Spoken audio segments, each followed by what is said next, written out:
आप देख रहे हैं इंडिया टाउन न्यूज, भारत की बात। नमस्कार, आप देख रहे हैं इंडिया टाउन न्यूज और मैं हूं आपके साथ निशा। स्वागत है आपका हमारे खास बुलेटिन दुर्ग भिलाई की खबरों में। तो चलिए बुलेटिन की शुरुआत करते हैं, पर उससे पहले एक नजर आज की हेडलाइंस पर। धरने से विधानसभा तक, अतिथि शिक्षकों को आर पार का ऐलान, विधानसभा घेरने की तैयारी।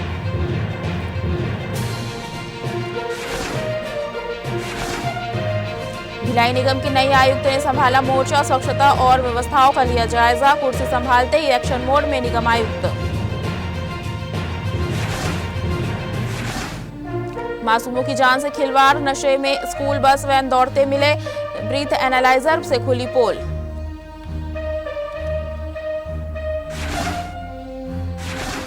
ऑपरेशन विश्वास जारी, नशे पर पुलिस का वार, 114 पर पुलिस की कार्रवाई, अड्डेबाजों पर शिकंजा।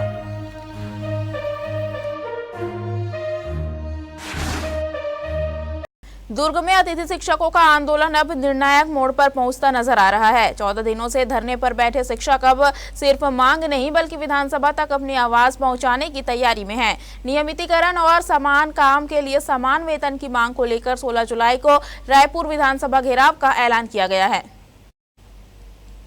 आपको बता दें, दुर्ग के हिंदी भवन के सामने पिछले 14 दिनों से अतिथि शिक्षक लगातार धरना दे रहे हैं। उनका कहना है कि वर्षों से स्कूल में सेवाएं देने के बावजूद उन्हें स्थायी कर्मचारी जैसी सुविधाएं और वेतन नहीं मिल रहा। प्रदर्शनकारी शिक्षा मंत्री गजेंद्र यादव के स्थानीय निवास के कारण उनसे संवाद की उम्मीद लगाए बैठे हैं, लेकिन अब तक कोई ठोस आश्वासन नहीं मिलने से नाराजगी बढ़ती जा रही है। आंदोलन में पुरुषों के साथ बड़ी संख्या में महिला शिक्षक भी बराबरी से शामिल है। तेज धूप और लगातार के कारण कई प्रदर्शनकारियों की तबीयत भी प्रभावित हो रही है। इसके बावजूद उनका कहना है कि जब तक सरकार उनकी मांगों पर सकारात्मक निर्णय नहीं लेती तब तक आंदोलन जारी रहेगा। अब अतिथि शिक्षक संगठन ने आंदोलन के अगले चरण का ऐलान कर दिया है। 16 जुलाई को रायपुर में विधानसभा घेराव कर सरकार तक अपनी आवाज पहुंचाने की तैयारी पूरी कर ली गई है। प्रदर्शनकारियों का कहना है कि यह सिर्फ वेतन या नौकरी का मुद्दा नहीं बल्कि उनके सम्मान और भविष्य की लड़ाई है। 14 दिन से लगातार हड़ताल पे यहाँ जगे हुए हैं और हमारे यहाँ रहने का असर बच्चों पर बहुत पड़ रहा है, क्योंकि हम लोग गणित, विज्ञान, केमिस्ट्री, रसायन, भौतिक और कॉमर्स के टीचर हैं। तो इन विषयों का असर तो स्कूल पर पड़ ही रहा है। अगर सरकार सोचती होगी कि हमारी संख्या कम है तो ये ना समझे कि हमारे वजह से स्कूल में कोई प्रभाव नहीं पड़ेगा। तो हम लोग जो 14 दिन से हड़ताल किए हैं, कल हमारा एक बृहद रैली हुआ था।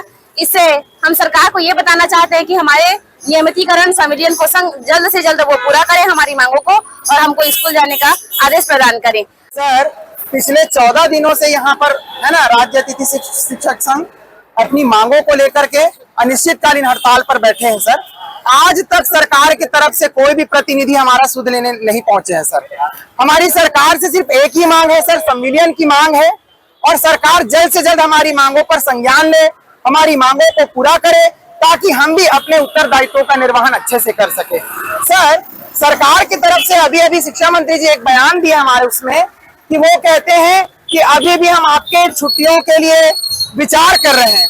तो मैं माननीय शिक्षा मंत्री जी से ये कहना चाहूंगा कि यहाँ इतने 1600 की संख्या में जो अतिथि शिक्षक मौजूद हैं, वो मात्र आपसे संडे की छुट्टी लेने नहीं आए हैं, वो अपनी 11 वर्ष की तपस्या को भुनाने आए हैं और उनकी सिर्फ एक ही मांग है सर, संविलियन की मांग है। बच्चों को हम लोगों की ज्यादा जरूरत है। सरकार हम लोगों के ऊपर संज्ञान नहीं ले रही है।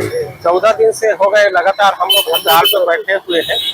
तो अगर सरकार हमसे आकर बात नहीं कर सकती तो हमारे प्रतिनिधियों को बुलाकर हम लोगों से बात कर सकती है। अगर संविलियन का रास्ता सरकार हम लोगों के लिए नहीं निकाल पा रही है तो हमारे प्रतिनिधि लोग संविलियन का रास्ता निकाल देंगे। हम लोगों को सरकार जल्दी से संविलियन का सौगात दे दे। दुर्ग जिले में नशे और असामाजिक गतिविधियों के खिलाफ पुलिस का ऑपरेशन विश्वास लगातार असर दिखा रहा है। आपको बता दें, जिले भर में चलाए गए विशेष अभियान के दौरान पुलिस ने सार्वजनिक स्थानों पर शराब पीने, अड्डेबाजी करने और संदिग्ध गतिविधियों में शामिल 114 लोगों पर कार्रवाई की है। पुलिस की टीमों ने बाजार, bus stand, railway station, park और तालाब और सुनसान इलाकों सहित संवेदनशील स्थानों पर सघन चेकिंग अभियान चलाया। संदिग्ध व्यक्तियों से पूछताछ की गई और कानून व्यवस्था बिगाड़ने वालों तत्वों के खिलाफ मौके पर ही वैधानिक कार्रवाई की गई। अभियान के दौरान सार्वजनिक स्थानों पर शराब पीते और अड्डेबाजी करते मिले 114 लोगों के खिलाफ छत्तीसगढ़ आबकारी अधिनियम के तहत कार्रवाई की गई। वहीं अवैध शराब बिक्री के मामलों में भी अलग अलग स्थानों पर दबिश देकर आरोपियों को गिरफ्तार किया गया और उनके कब्जे से अवैध शराब के साथ बिक्री की नकदी भी जब्त की गई।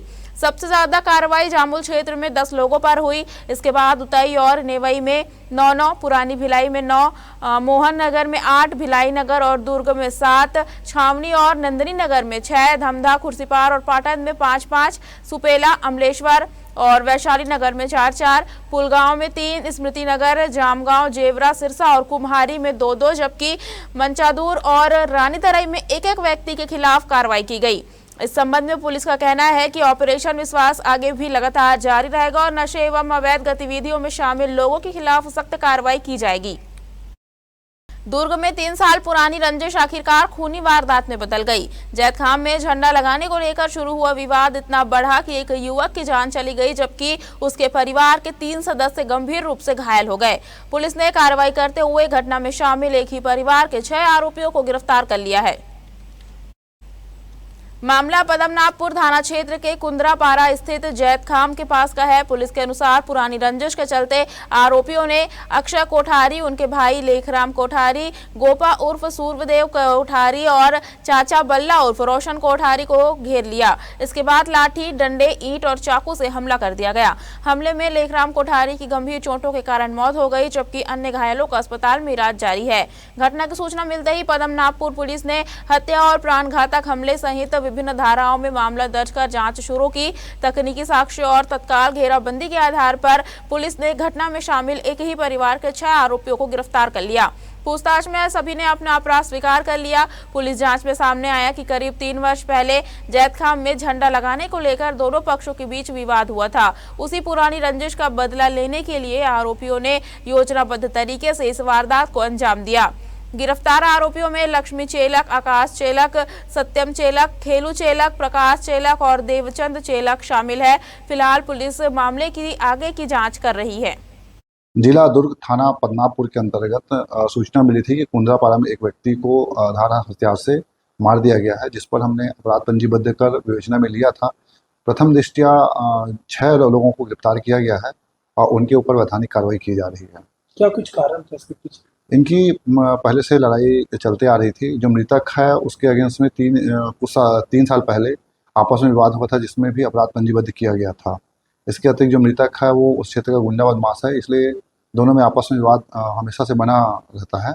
और कल जो घटना हुई उस पर हमने अपराध पंजीबद्ध किया है। 6 आरोपियों को हिरासत में लेकर नियमानुसार कार्रवाई की जाए।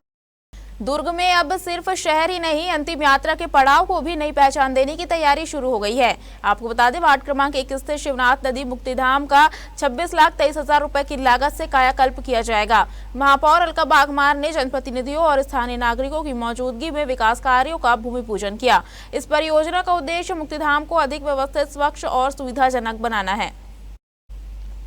जीर्णोद्धार कार्य के तहत लकड़ी रखने के लिए शेड, पेवर ब्लॉक, नई सड़क, जर्जर परिसीमा, दीवार का ध्वस्तीकरण, प्रवेश द्वार के पास शौचालय ब्लॉक और शवदाह स्थल के समीप कचरा संग्रहण टैंक का निर्माण किया जाएगा। इन सुविधाओं से अंतिम संस्कार के दौरान आने वाले लोगों को बेहतर व्यवस्था और आवश्यक सुविधाएं मिल सकेंगी। महापौर अलका बागमार ने कहा कि नगर निगम केवल सड़कों और भवनों का ही नहीं बल्कि ऐसे सार्वजनिक स्थलों का भी विकास कर रहा है जो सीधे आम नागरिकों की जरूरतों से जुड़े हैं। उन्होंने कहा कि शहर के सभी वार्डों में जन सुविधाओं को बेहतर बनाने का अभियान लगातार जारी है और सभी विकास कार्यों को तय समय सीमा में पूरा करने का प्रयास किया जाएगा। भिलाई नगर निगम के नए आयुक्त सुरुचि सिंह ने पदभार संभालते ही साफ कर दिया कि उनकी कार्यशैली दफ्तर तक सीमित नहीं रहने वाली। कार्यभार ग्रहण करने के कुछ ही समय बाद वे सीधे शहर की सड़कों पर उतरी और निगम की जमीनी व्यवस्थाओं की हकीकत परखी। स्वच्छता, ड्रेनेज, कचरा प्रबंधन, डॉग हाउस और गौठान जैसी व्यवस्थाओं का निरीक्षण करते हुए उन्होंने अधिकारियों को स्पष्ट संदेश दिया कि अब काम का आकलन फाइलों से नहीं बल्कि फील्ड पर होगा। आयुक्त ने सबसे पहले जोन 1 के नेहरू नगर स्थित FSLRM सेंटर का दौरा किया। यहां कचरा पृथक्करण की प्रक्रिया का निरीक्षण किया और स्वच्छता दीदियों से बातचीत कर उनकी कार्य प्रणाली एवं समस्याओं की जानकारी ली। इसके बाद एमजे कॉलेज के पास स्थित कोसा नाला पहुंचकर मानसून के दौरान जल भराव रोकने के लिए नाले की नियमित सफाई और निगरानी के निर्देश दिए। इसके बाद आयुक्त का काफिला जोन 2 पहुंचा, जहां एफएस आलम सेंटर में कचरा निपटान व्यवस्था और स्वच्छता मानकों की समीक्षा की गई। नवनिर्मित डॉग हाउस का निरीक्षण करते हुए आवारा कुत्तों के रखरखाव, टीकाकरण और बंध्याकरण की व्यवस्था को लेकर बेहतर बनाने के निर्देश दिए। वहीं गौठान में मवेशियों के लिए चारा, पानी और अन्य आवश्यक सुविधाओं को दुरुस्त रखने पर भी जोर दिया। दरअसल नई आयुक्त के पहले ही दिन के इस फील्ड विजिट ने साफ संकेत दे दिया है कि अब भिलाई नगर निगम में जमीनी मॉनिटरिंग और जवाबदेही पर खास जोर रहेगा। दुर्ग में स्कूल जाने वाले बच्चों की सुरक्षा को लेकर एक बेहद चौंकाने वाला मामला सामने आया है। जिन चालकों के भरोसे अभिभावक अपने बच्चों को स्कूल भेजते हैं, वही चालक शराब के नशे में स्कूल बस और वैन चलाते पकड़े गए। यातायात पुलिस की लगातार कार्रवाई में महज 2 दिनों के भीतर 3 स्कूल वाहन चालक ब्रीथ एनालाइजर जांच में नशे की हालत में मिले।